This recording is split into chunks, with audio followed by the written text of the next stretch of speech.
welcome to the show. I'm so glad you're here. Thank you so much for having me. I'm so excited to be here and to connect with some of your listeners and just talk all about things like Twitter, all things Yes. Twitter. Yes, I'm so excited too. And we were just talking about this is I suck at Twitter. I'm terrible at Twitter. I'll be the first one to say that. Kayla is amazing at Twitter. I look at her Twitter profile. Every time that I am on Twitter, I see Kayla everywhere. And so I knew I had to have Kayla here. She's fantastic. And before we just dive into all things Twitter though, tell us more about you, because you're an amazing copywriter, but kind of dive into what you do in your business. Absolutely. So I'm really excited to connect with everyone here, but a little bit more about what I do. So I am a copywriter and a ghostwriter. So basically what that means is I collaborate with different clients, a lot of them being photographers, designers, wedding vendors, a few content creators and infopreneurs as well. Those are really my people, but I really love being able to work with them because a lot of times they have the visual savviness that comes in, but a lot of times they have a little bit of a hard time with words and being able to communicate themselves through text and through writing. Right. And so that's really where I kind of come in with helping to not only develop their brand voice, which is a really important part of business, of course, Yes. not only in social media, but really in all areas of your business. But I also help them, with actually putting that into an application as far as, writing website copy for them or blog posts, newsletters, all of those things. But the interesting thing is I actually didn't start out being a copywriter. I actually transitioned into this after doing a little bit more of social media consulting and those I sorts of didn't know things because that. yeah, because I actually got my start because of Twitter, which is why I'm so excited to talk Love it. about it today. Because even though it's evolved since I started using it, really at the beginning of college, which is kind of insane to think of how long I've been on the platform for. I still definitely think it can be an awesome platform for business owners if we know exactly why we're using it and how to Mhm. use it effectively. That's And at the so time I was going awesome. for Okay, fashion so how did you journalism, get your start on found out Twitter? Like really the quickly that social was not media for me, consulting. How did that all and work? really decided, okay, Absolutely. what am I So going to when I was in do? Maybe I need college, to go into something a little bit more broad Mhm. that's going to be able to grow with me. So I decided to go with public relations. And as many of you know, public relations and social media, especially now for digital PR, are very hand in hand. Right, And totally. so, just with not necessarily feeling like I was doing as much in the classroom, I just felt like I got to do something outside of school to try and get a job after this because I know there's not going to be one waiting for me. Yeah, yeah. So I really got my start on Twitter and really building up kind of like what we now call that personal brand because I felt like I really wanted to be able to, kind of like enter the workforce and feel really great. But what I didn't realize was just how much Twitter was going to help me make just these really key relationships. And that's something I think we're going to talk a lot Mm. about too, because that's a huge reason why I continue to use Twitter is because it really was the first time I felt like I could meet with people Mhm. that maybe were CEOs or, executives at certain positions. But I felt like in 140 characters, I was able to meet these people in a personable way, but also to kind of get their attention. And they felt more accessible, I think, than just sending an email or Yeah. something like that. So it was really amazing to start kind of building relationships while I was in college, because then afterwards, it really changed the whole trajectory of my career. Nice, nice. I like that.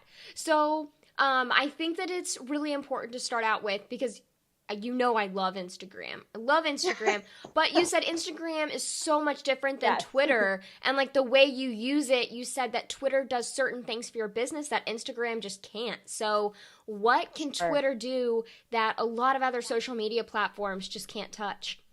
Absolutely. So I think I've had a unique experience with Twitter, just with kind of building it, Mm-hmm. and really building my business from the ground up with it. But one of the things I've noticed about Twitter, other than Instagram, is I think that a lot of times it's a little bit easier to have kind of these tangent conversations Mm-hmm. on Twitter that you're not always able to have on Instagram, right? Like Yeah. some people will be able to reach out to you through a private DM, or some people may even comment on your photos.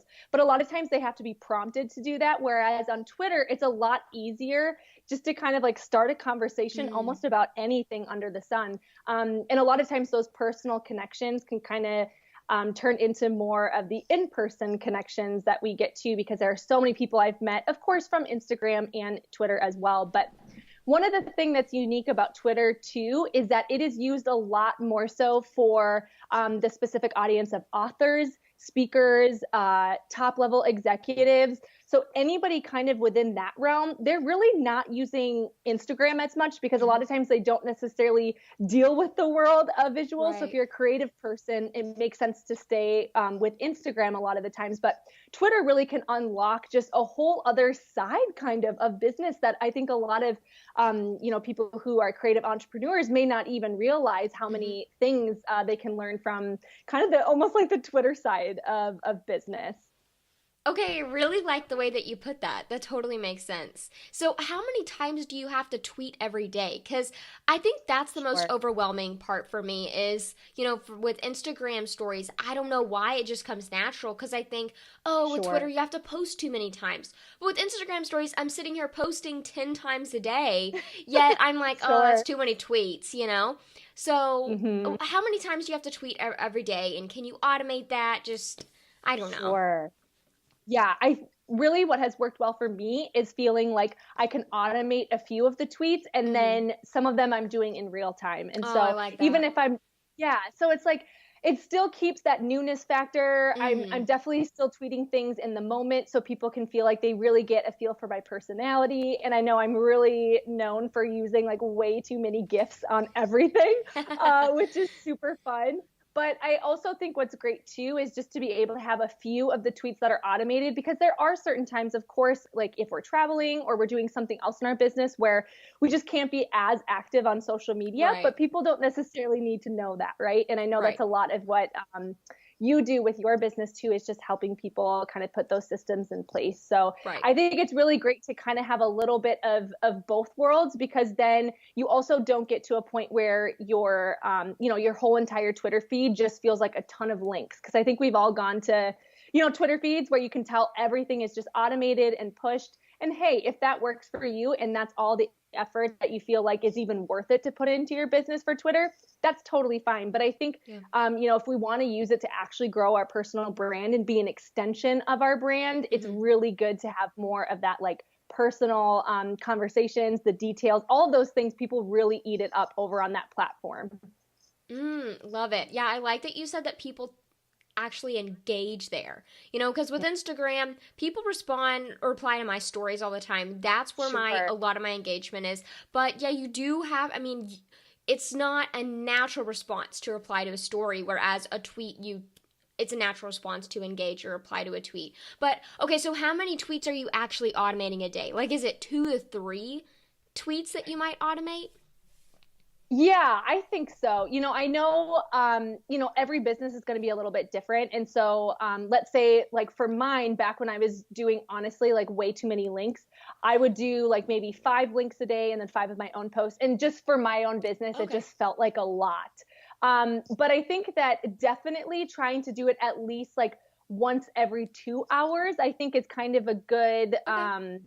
good thing to think about, but also think about when people are using Twitter too.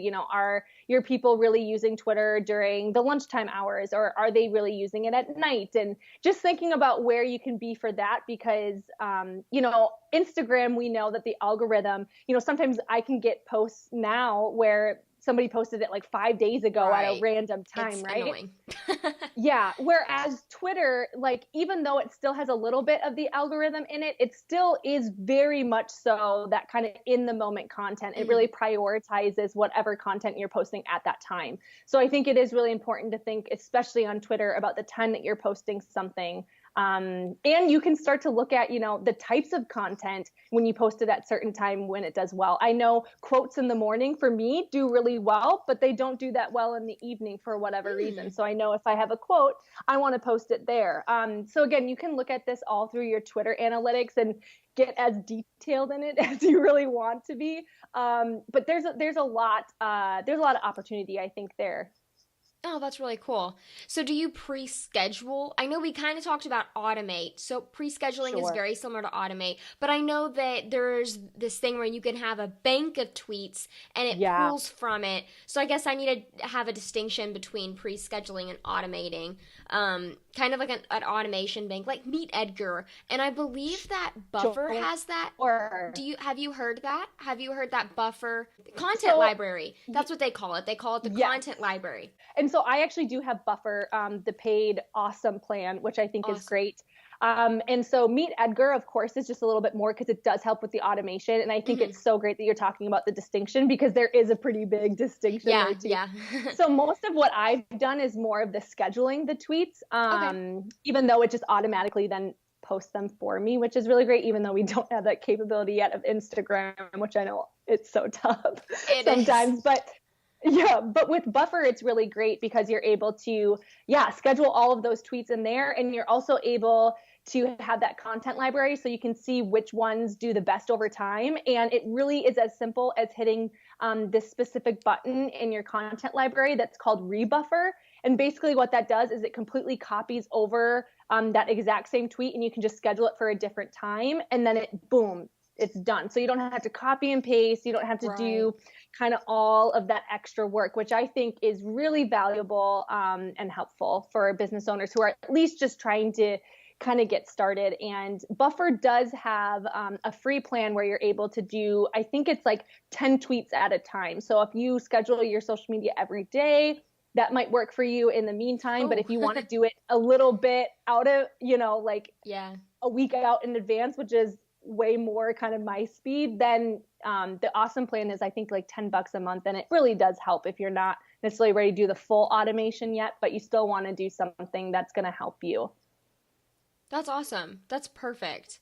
Okay, so how does your monthly management routine look like? Is it something to where every Sunday you sit down and schedule your tweets, or do you do it every week, every month? What does that look like? Sure. So I have done a lot more in the moment tweets as of late, just because it's been working really, really well for my business. So I've actually been almost tweeting less, but putting more thought into what they are in the moment. But I also know that this is a unique season in my business and I won't always be in this season. So I definitely really enjoy being able to, create a list of resources and different things I've read, listen to all those things throughout the month. And then, I really enjoy being able to schedule some of those tweets kind of randomly, kind of throughout the month. I like to do it on a monthly basis just because weekly feels like a lot, at least in my business right now. So doing it monthly is really nice because even though, I'm automating that almost a month ahead of time, you can start to think, is it still going to be relevant? All of those sorts of questions. I think the in the moment tweets still make it feel fresh, even though people don't necessarily have to know that I wasn't in the moment tweeting out that resource. Right. So do you typically hit about 5 to 6 tweets a day? Yeah, somewhere around there, I would say. Sometimes it's a little bit less, especially if I'm doing a little bit more of the in the moment content and that sort of a thing. But when I've got the really full blend, it's anywhere between, I would say, like 5 to 8 tweets a day. Have you seen anything with the Twitter algorithm with if you tweet more or tweet less or scheduling or I don't know? Sure. I haven't honestly seen as much with the Twitter algorithm. I think it's a lot more about the engagement that you get on your posts. And so if I end up having a lot of people that especially like my posts in the full Twitter feed, what ends up happening is that now a lot of the content that you actually see in your Twitter feed is what the people that you're following like. So I know that if I have a tweet that ends up not only getting retweeted a bunch, but especially the likes, almost like you would in Instagram, I know that it's going to show up for people a lot more because it'll say so-and-so liked this. And so that's how a lot of people have been discovering me now, which is very interesting because before it was all about getting people to retweet you and share, and that's really useful too. But the favorites are also still a really great part of what you can do. Awesome. So how do you put out a tweet that you know is going to get that engagement? Like, is there a certain kind of tweet formula that you have? Right. I would say that there are definitely almost like certain catchphrases or certain things that I've used in the past. And I think it comes down to brand voice a lot. And so that's kind of where I like to kind of use it as my social media playground to kind of test out different parts of my brand voice and see Yeah, and kind of see what other people like. I knew from the get-go, once I started to use more GIFs, it's something that I really only used within the last 6 months. But I have so many people that reply to me and say like, this was the perfect use of one. Like, I absolutely love this. And I've just been noticing that I can say the exact same thing in just a text tweet, and it'll get some good engagement. But if I add like a really, really smart gift to go along with it, people just go crazy over it and just absolutely love it. So I think just testing out a few different things and have fun with it, because Twitter is really supposed to be fun. Right. So have you used any videos or images in your tweets? How has that gone over?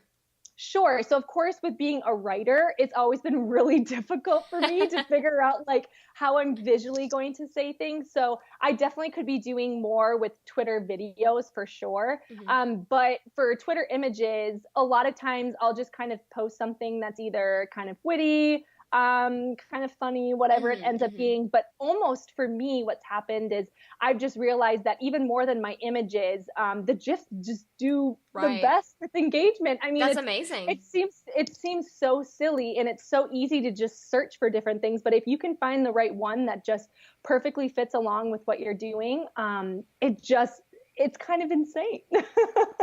Okay, that's awesome. That's good to know. So how are you using Twitter to actually book clients? Sure. So I know back when I had the social media consulting kind of business, I was doing a lot more with getting clients specifically from Twitter, because a lot of what I was building community for was really on Twitter. And so that's kind of how people knew about me and that sort of a thing. Now with copywriting, I actually get quite a few more clients from Instagram. But the reason why that is because I am going after people who are very visual minded. Hmm. And so it So makes that's where sense, they're right? at. So first, of course, you want to think about exactly where your audience is hanging out. And I know you talk a lot about this on your podcast too, which Hmm. is great. But I think for Twitter specifically, what it has helped me do even more so is I think it's really helped me to make connections with different people that almost kind of become those referral partners. So it may not necessarily be that somebody comes to me through Twitter and is like, oh, I totally want to book you right now. That doesn't happen as often as Instagram, but it helps me get in front of and make connections with a lot of authors, speakers, executives, people that are at a little bit of a higher level of business, where Hmm. I'm able to make those connections. And a lot of times they'll have, other bigger companies that they're a part of too, where they will send me different referrals. And even though it doesn't look like, hey, I want to book you right away, I think that's still so incredibly valuable. Right. And it also is really great too. I think Twitter is amazing for events. And I don't think that there's any platform that does events as well as Twitter does. So for conferences and different things, it's Hmm. just so good to have Twitter and the hashtags and all those things. So I think it's more so just rethinking about how you use Twitter and not counting it out specifically if it Yeah. doesn't turn into a specific lead, like maybe we're used to with Instagram or something similar. Right. So how does that process look like from connecting with someone important? Like, I guess let's figure out who you can connect with. Who's someone that would move your business forward that you typically connect with on Twitter? Sure. So a lot of times I will have, a ton of different conversations uh, with different types of, just say like speakers, web Okay. developers, uh, freelancers that maybe are using Twitter, but that's really the only time that they're even accessible, because they are kind of behind closed doors doing their work. But it's really amazing to kind of have that connection in their ear for a little while. Okay, perfect. So, what does it look like, the process of you meeting them on Twitter, maybe for the first time or just engaging, and then creating that kind of relationship that moves your business forward and gets off of Twitter? How does that look like? Yes, no, I love this question, because I think it's where a lot of people kind of get stalled out too. Totally. Um, so I think with Twitter, why I love it again is because I feel like in 140 characters, or now we have 280 characters, so it's a little bit different. But with just that amount of characters, it becomes really easy just to kind of introduce yourself to Hmm. people. Hmm. And I think sometimes it can be hard for people to think about introducing themselves to somebody they don't know. And so if it feels like that, I think it's really great to, let's say, a week, kind of dedicate it to talking to maybe 3 or 4 different entrepreneurs in whatever space that you're in. And so you can pick those people and start engaging with them just about like almost every other day or whatever that Okay. looks like, and add something valuable to it too, where you can actually almost start to see a conversation. If you see them replying back, which I think happens a lot more on Twitter than on a lot of other platforms, then I think that it's a great way for you to keep interacting with them.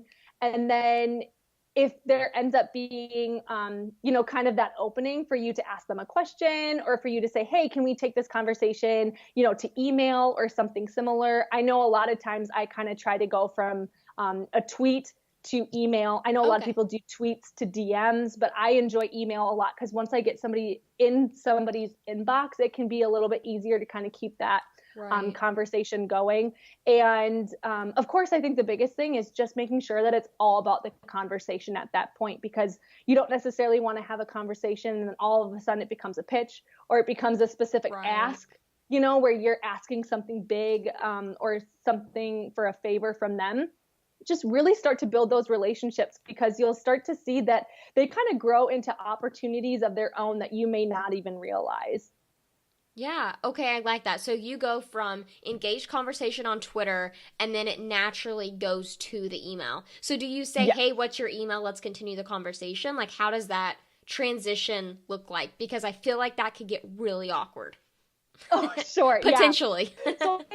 Yeah, right. So I think that's why it's so great to just continue to interact with them for even a few weeks, if that makes sense, depending on, if you feel like you don't totally have enough to kind of say about the stuff that they're posting. I think one of the great things about Twitter is it really is about the long.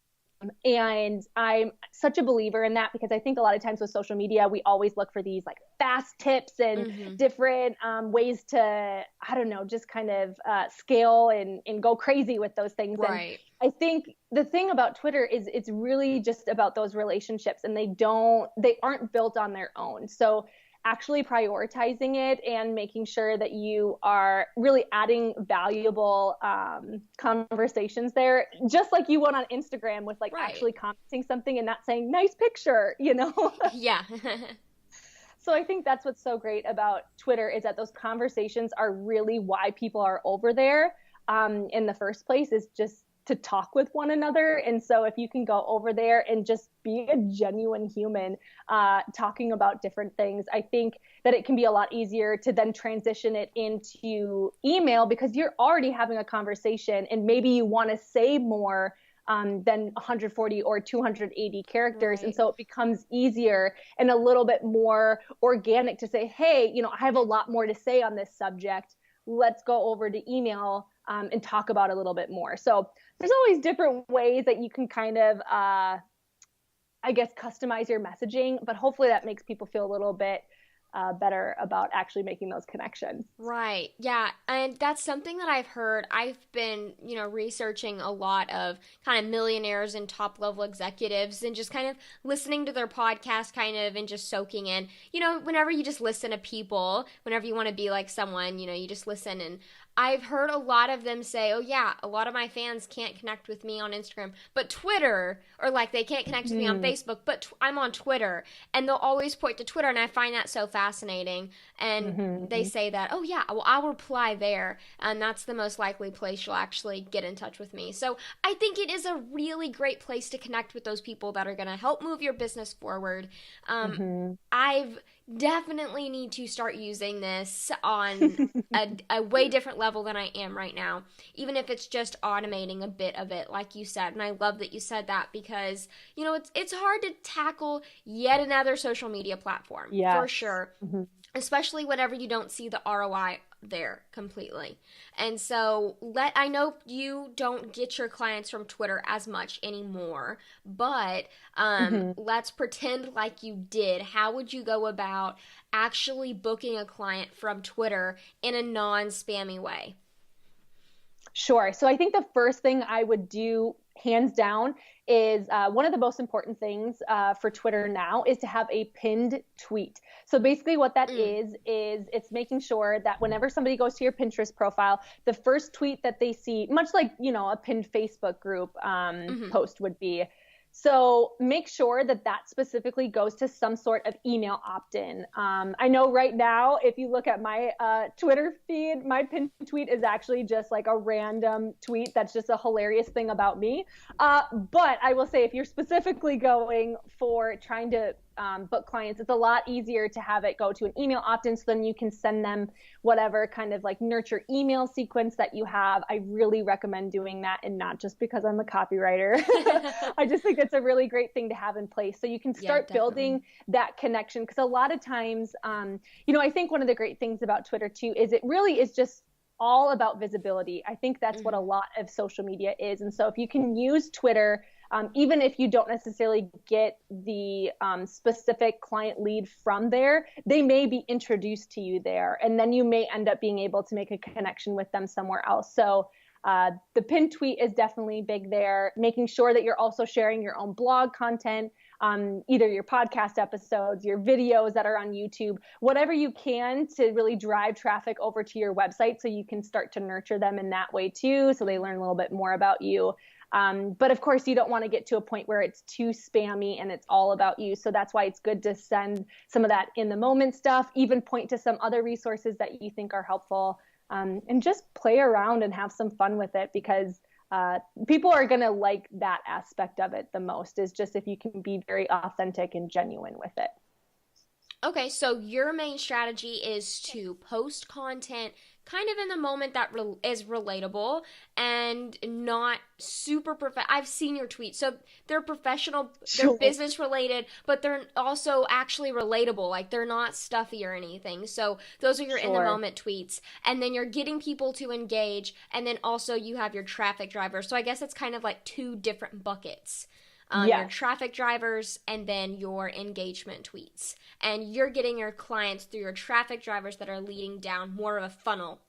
Sure. Absolutely. Okay, yeah. I mean, and so it's just kind of how you would use, your link in your bio over on Instagram, but it's so much better on Twitter because you can put a different link in every single tweet. And so it's really great to also be able to kind of track how those are performing. And I think the analytics really come into play with Twitter too. So for people that really enjoy looking at the metrics, it's a good platform for that. Perfect. Okay, so are there any other Twitter features that we need to be aware of? Ooh, one of the Twitter features that I love that actually came out before the Instagram feature of it, which is the polls feature. So people being able to vote on whatever answer. Honestly, for engagement reasons, sometimes I say, hey, I'm going to be writing a newsletter this week. Here are a few different topics. What do you want me to write on? And so I'll have them choose whatever my topic is. And then I'll reply to that tweet and I'll say, okay, I'm going to be talking about this topic since you guys voted for it. Here's a link to my newsletter. And then people join from there. So that's Genius, one way. Kayla.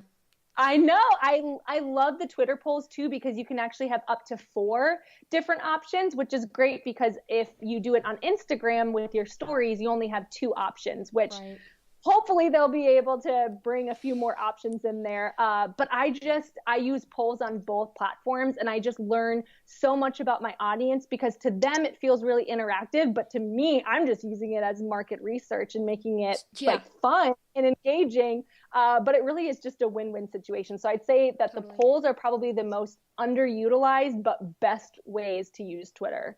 Okay, so is there a way that we can optimize our Twitter profile? So, obviously we need to pin the tweet, which is fantastic. And I love that you mentioned be strategic with what tweet you're pinning. And so I know with Pinterest, let's say you have your title or your name is searchable. Sure. So it's all the search engine. And, Twitter is a search engine, but not like Pinterest, obviously. Yeah, but is there anything that we can kind of optimize our profile that makes us more searchable or more just anything? So one of the things that I did recently, just as a little experiment was, instead of having Kayla Hollatz as my kind of display name on Twitter, I decided to take out my last name and put copywriter in instead, because I've done that actually over on Instagram, and I've noticed that people are able to find me a whole lot easier because I have that specific kind of like keyword in there. So I wanted to see if the same thing happened for Twitter, and I definitely have seen uptick in people following me. And not only that, there's a lot more people that are specifically asking me questions about what I do, or to look at the stuff that I do for copywriting. So I definitely think it's a good idea, if you're able to, with your own business, like let's say you're a photographer, actually putting photographer or photography or something similar to that in your display name specifically, I think can be really helpful, because you already have whatever your username is that a lot of people are going to search for already. But if you can also add in that keyword, it makes it even better. But also making sure that you're adding some of those keywords into your bio, because even though it may not necessarily pop up as much in the search results for Twitter, it still is a really important place for you to be able to tell people, what it is exactly that you do.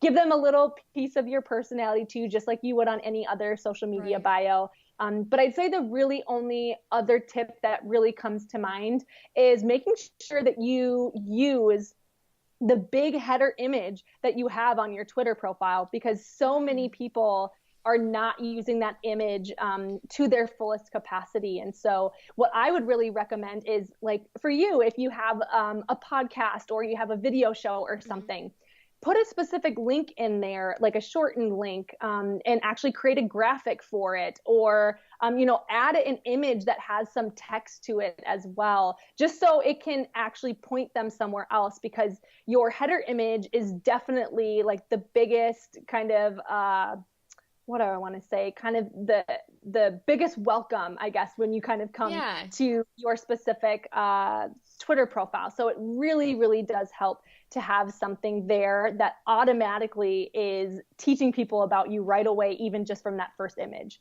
Oh, yeah, that's fantastic advice. I love all of that. I think that I definitely need to take a second and third and fourth look at my Twitter profile and Twitter strategy. I'm really glad that you came on, Kayla, and then talked all about these awesome Twitter tips, because I know I definitely needed them, and I know a lot of my listeners are on the struggle bus with me when it comes to Twitter. Absolutely. And I hope that after this, some of you feel like you're a little bit more so off the bus. Yeah, we're stepping off the bus. We're going to step off together. It's going to be great. Yeah. Well, thank you so much for having me. It's been so fun chatting with you too. And if anybody has any more questions about Twitter, you can go and find me over on Twitter then, because I basically live there, as you can tell. Yes, and what is your Twitter handle? It's just Kayla Hollatz, right? It's just Kayla_Hollatz. Yeah, so HOLLATC is the last name. But yeah, I'm pretty easy to find. Yes, and we will leave that link in the show notes. And also on Instagram, right? Yes, absolutely. So I'm just Kayla Hollatz without the underscore. With a conversation, you know that I will definitely reply back to whatever your tweet is. So if you just want to kind of dip your toes in with making a conversation, I can be your first person. There you go. Perfect. And what is your website if anyone wants to look into your copywriting and your portfolio or anything? Where could they find that? Absolutely. So that's just at KaylaHollatz.com. So all of my stuff is super original, right? But yeah. Search her name and you will find her, or just go to the show notes, marketingbeautifully.com/podcast, and we'll have everything there. Thanks so much again for coming on the show. I've loved talking to you.